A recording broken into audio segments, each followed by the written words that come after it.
You're now watching Around the Horne, the weekly internationalist news update with author and historian Gerald Horne. Today is October 8th, 2025. Welcome everyone to the weekly series entitled Around the Horne, which is an internationalist news update with historian and Professor Gerald Horne. This week's show was pre-recorded yesterday, Tuesday, October 7th, 2025, due to scheduling conflicts. First, we want to announce that a new edition of Dr. Horne's book entitled Blows Against the Empire, U.S. Imperialism in Crisis, is available for pre-order on the International Publisher's website. Blows Against the Empire was originally published in 2008. This new edition of Blows Against the Empire includes a new introduction by Dr. Horne updating this classic text. Dr. Horne is also a permanent guest on the radio show, The Horne Report, which airs on Black Power 96 Radio on Sundays at 3:30 p.m. Eastern Time, and Dr. Horne also hosts a radio show entitled Freedom Now, which airs on KPFK 90.7 FM in Los Angeles on Saturdays at 11 a.m. Pacific. And replays of both shows can be found on the Activist News Network. And check out the latest edition of Around the Horne, the Around the Horne Substack, entitled Notes from Around the Horne, which is a weekly list of some of the articles reviewed by Dr. Horne in preparation for each week's show. The link can be found in the description of this show. Lastly, this Friday, October 10th, 2025, at 6:30 p.m. at Sista's Place in Brooklyn, New York, they will be hosting Dr. Horne for a book signing and discussion of his book, The Capital of Slavery. And on Friday, October 17th, from 6:30 p.m. to 9:30 p.m., Dr. Horne will be at the Cultural Arts Center, Montgomery College, in Silver Spring, Maryland, for a book launch for his recent book, The Capital of Slavery, and a discussion about how the origins of DC echo today. Dr. Horne, thank you for coming back on the show, and welcome back to Around the Horne. Thank you for inviting me. Horne, as we go around the Horne, first we want to ask you about the 2-year anniversary of the Palestinian Resistance's Al-Aqsa flood operation on October 7th, 2023. Cities across the world were swarmed by supporters of Palestine on Tuesday, October 7th, to mark the second anniversary of the Palestinian Resistance's Operation Al-Aqsa flood. Marches were held in Sydney, London, Paris, Geneva, Athens, Thessaloniki, Istanbul, and Stockholm, where demonstrators voiced support for Gaza and called for an end to the ongoing humanitarian catastrophe. In a detailed report by Brown University's Watson Institute for International and Public Affairs, they found that the United States has spent between $31.35 and $33.77 billion on military operations and support related to the genocide and wars that have unfolded since October 7th, 2023. Dr. Horne, with the never-ending mirage of a so-called Gaza peace deal on the horizon, what is your analysis? And what are your reflections on this 2-year anniversary of Palestinian Resistance's Operation Al-Aqsa flood? Well, certainly October 7th is a renowned date that stands the virtue of standing alongside May 1st, the workers' holiday internationally, or Juneteenth, celebrating the end of slavery in the United States of America, now a national holiday in the United States.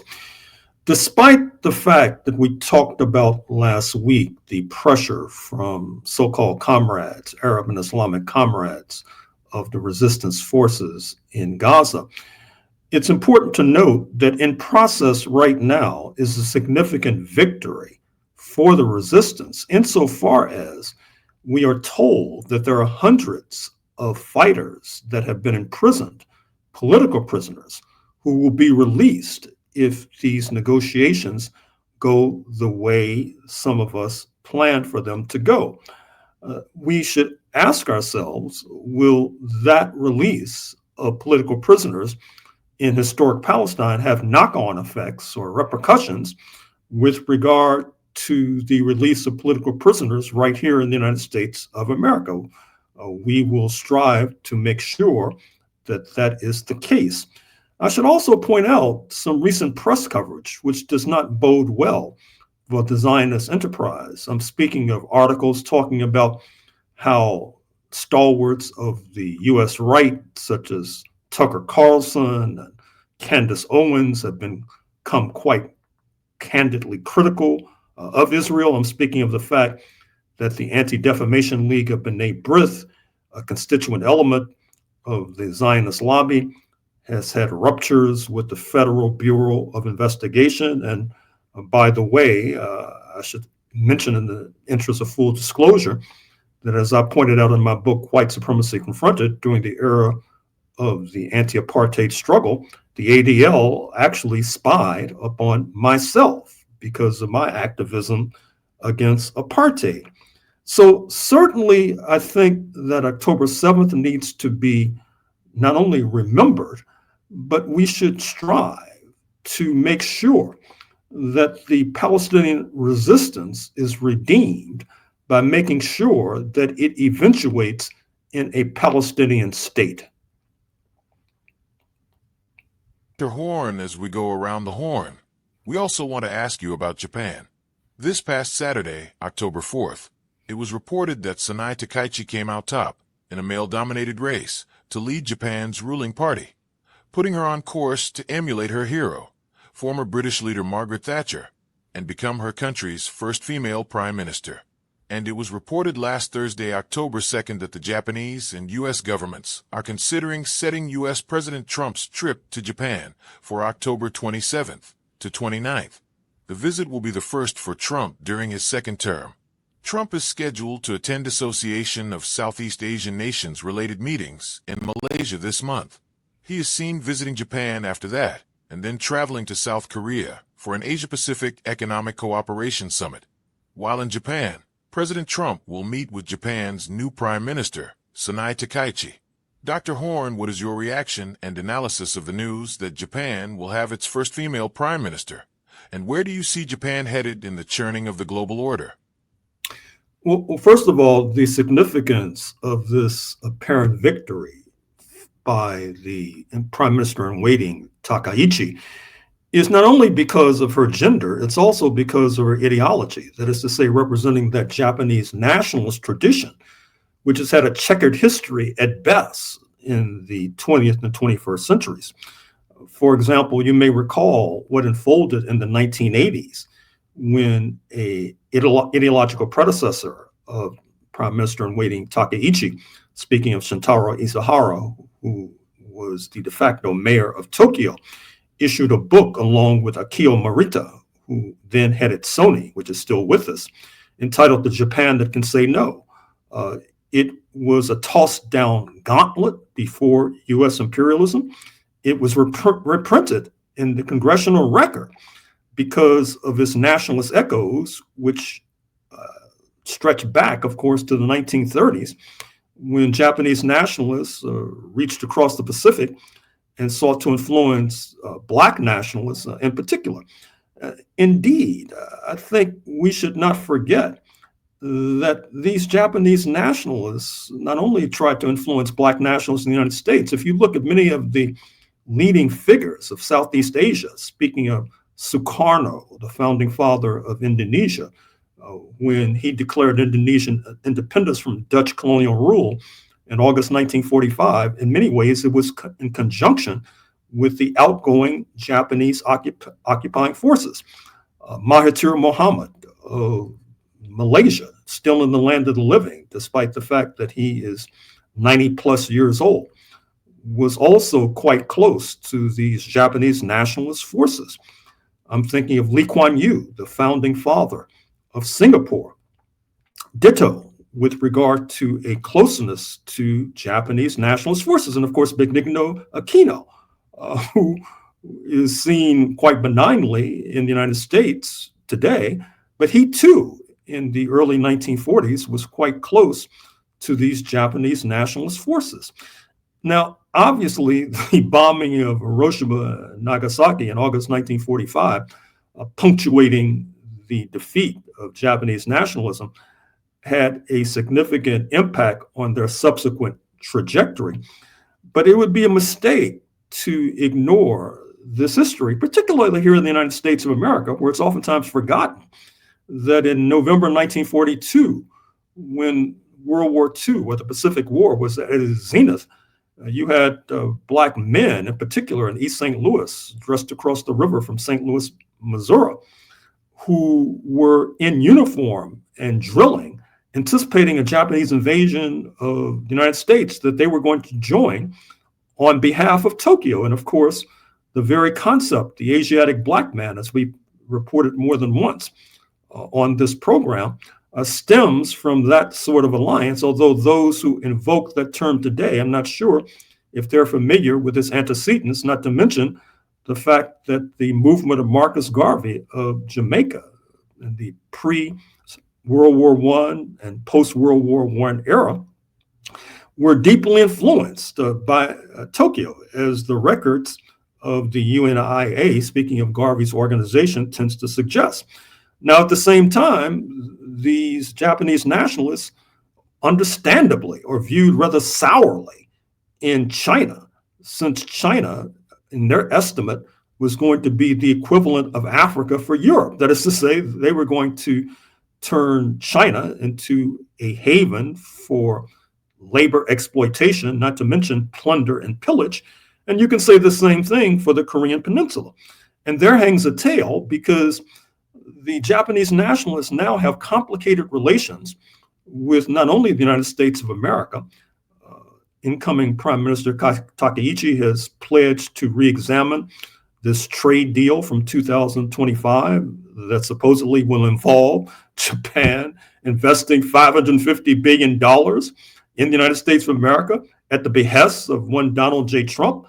Obviously, a one-sided deal. The Japanese nationalists, as noted, are not viewed positively in Beijing, not necessarily viewed positively on the Korean Peninsula as well. And so they're going to have to make certain compromises. And I think that Mr. Trump's proposed visit to Tokyo at the end of October 2025 perhaps suggests that the compromise will be made with U.S. imperialism, because I think the Japanese nationalists probably right now see China as a bigger, quote, threat, unquote. Similarly, with regard to South Korea, the liberals now in power in Seoul have oftentimes taken a harder line against Tokyo than their preceding conservatives, just ousted from power a few months ago. With regard to the DPRK, that is to say North Korea, part of their reason for being is taking a hard line against Tokyo as well. And I don't see that going away anytime soon. However, what we're going to have to watch is their relationship with India.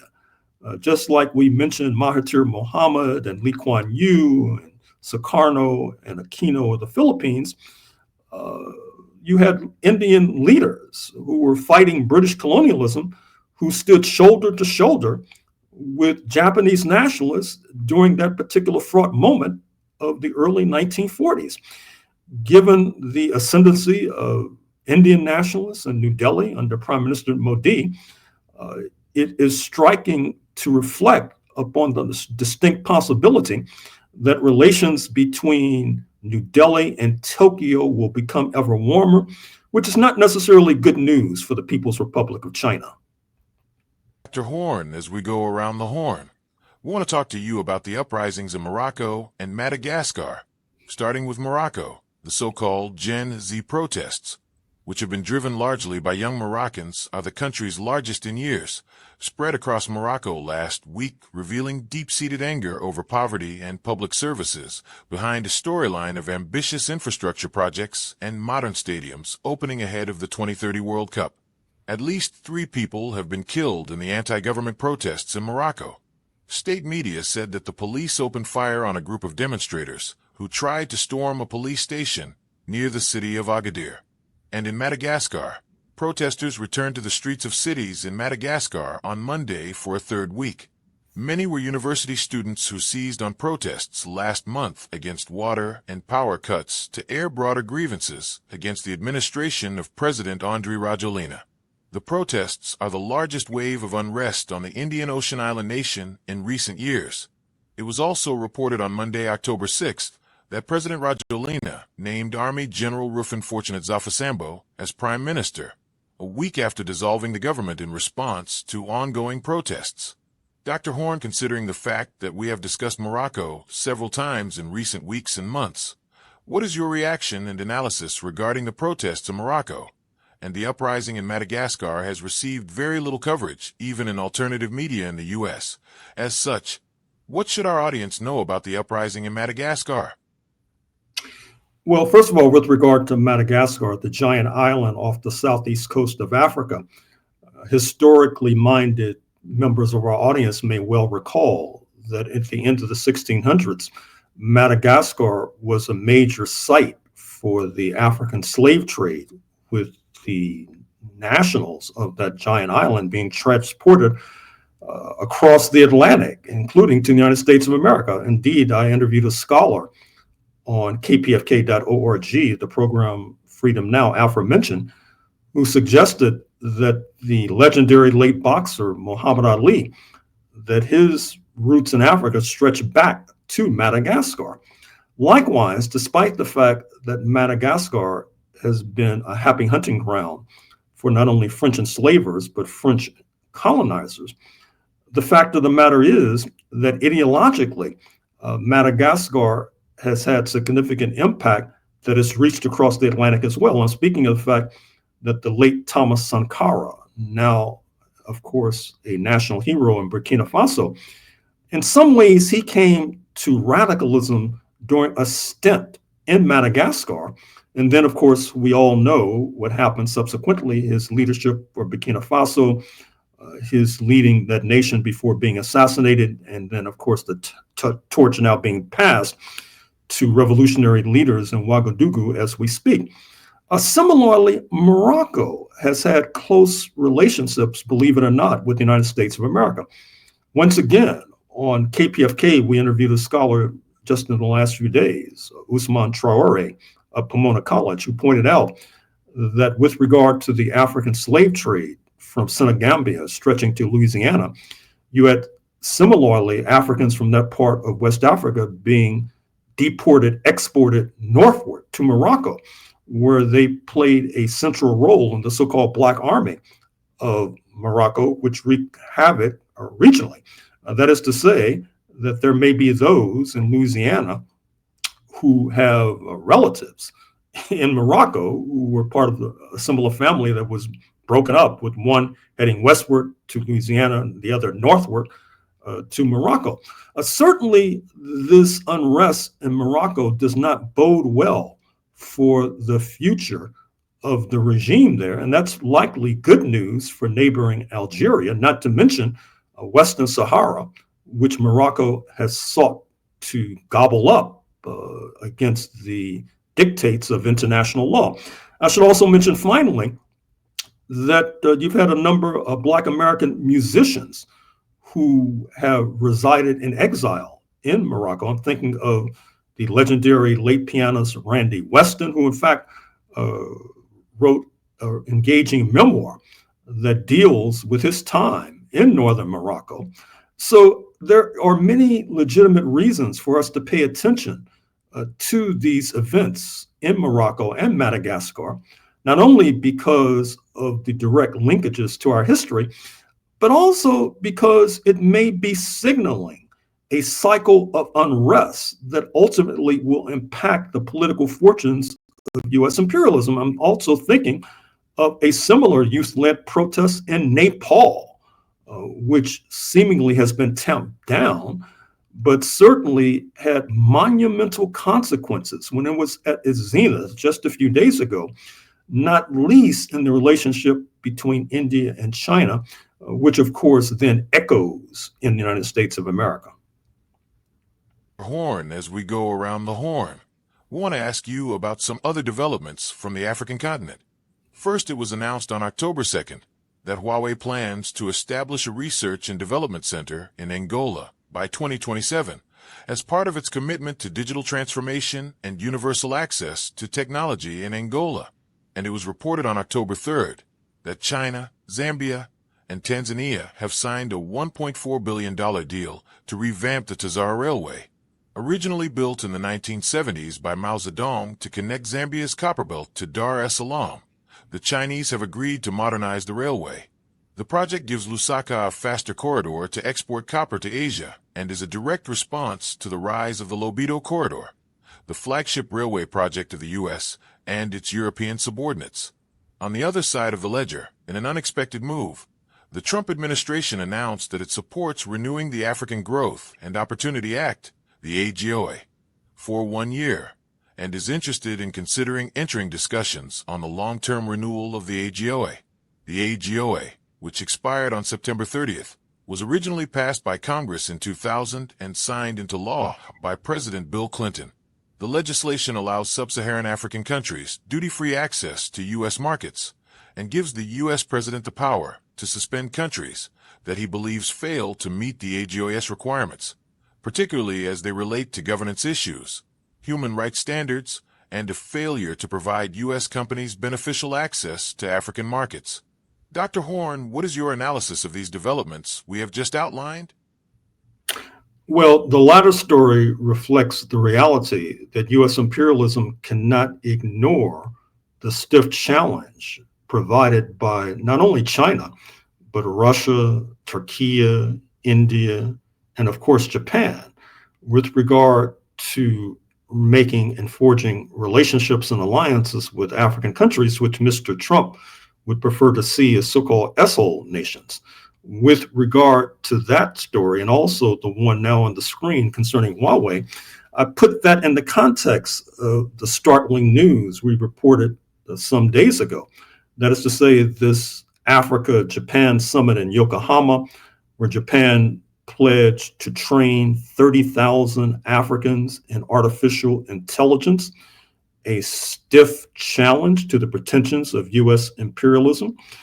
And it's interesting to contrast these two railway projects, the so-called Lobito corridor heading towards the Atlantic and the Tazara project heading towards the Indian Ocean, the latter sponsored by the People's Republic of China, that is to say, refurbishing, as noted, the project initiated in the 1970s by Beijing. Of course, the resources of Zambia, particularly copper and the copper belt, is at issue, not to mention the vast resources of the southern reaches of the Democratic Republic of the Congo. The Lobito corridor envisions that particular resource being exported westward across the Atlantic or northward towards Western Europe, whereas the Tazara Railway envisions a different reality, that is to say, being exported across the Indian Ocean to the People's Republic of China. The latter project also illustrates why it's so important for us to study history, because many of us recall that during the 1970s, China was not necessarily on the same page, to put it euphemistically, with the now ruling party in Luanda, Angola. Speaking of the Popular Movement for the Liberation of Angola, the MPLA, recall approximately 50 years ago, in late 1975, there was contestation between Soviet, Cuban, and MPLA forces on the one hand, and South African apartheid, US CIA, and Maoist China forces on the other hand. The former prevailed.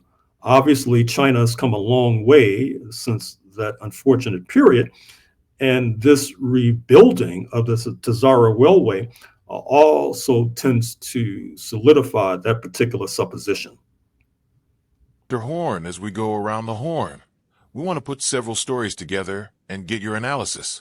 First, it was reported on October 5th that China is reportedly providing Russia with intelligence on missile targets in Ukraine, intensifying the conflict as Poland scrambles jets in response to Russian drone and missile attacks on western Ukraine. Meanwhile, the U.S. faces domestic challenges, with President Trump considering a $10 billion bailout for farmers affected by his trade war, and the White House warning of mass layoffs amid a deepening government shutdown. Dr. Horne, we have put a lot on the table, but all of these stories seem to point to something you have been discussing for months, if not longer: the growing crisis of U.S. imperialism. As such, how should we be making sense of all of these developments that we have just outlined? Well, first of all, just to put this in a wider context, one of the reasons we spend so much attention or pay so much attention to analyzing international events is precisely because we recognize that they have domestic repercussions and that they can help to shape the tenor and the flavor of our struggle today in October 2025. Certainly, U.S. imperialism is on the back foot, And it's reasonable to infer that from the events of August 2025, that is to say, the so-called Alaska summit. It seems to me, at least, that that was a last-ditch effort by Mr. Trump to woo Moscow into an anti-Beijing cabal. Apparently, that did not work, which has led to Mr. Trump's recent denunciation of the Russian effort in Ukraine, speaking of Russia as being a paper tiger, having discussions about the supplying of Tomahawk missiles to the Ukrainian forces that then could be launched deep into Russian territory.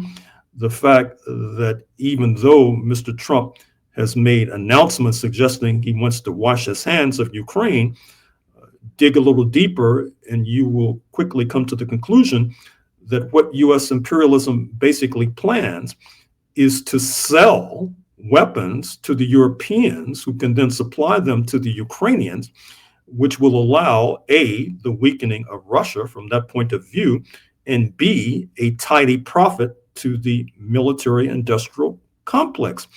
And then finally, we should not lose sight of this diabolical plan to seize billions of dollars in Russian assets. There is resistance in Europe because, of course, there can be retaliation in Russia, that is to say, seizing of European assets.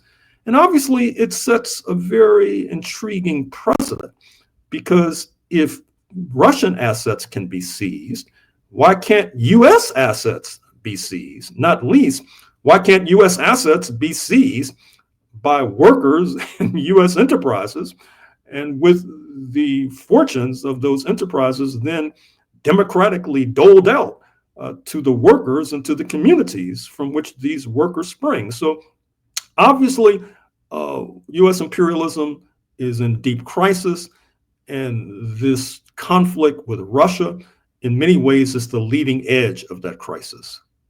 Dr. Horne, as we go around the horn, we want to ask you about something we never could have imagined would be a topic on this channel, the Ryder Cup.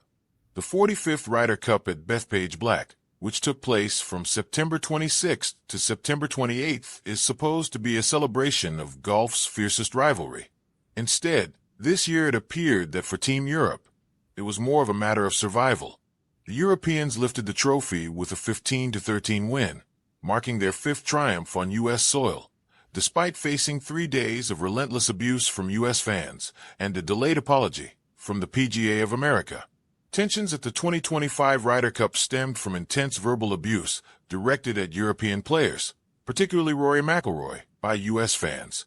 The hostile atmosphere, characterized by chants and interruptions, contrasted with typical golf events. Nevertheless, U.S. Captain Keegan Bradley defended the home crowd's passion.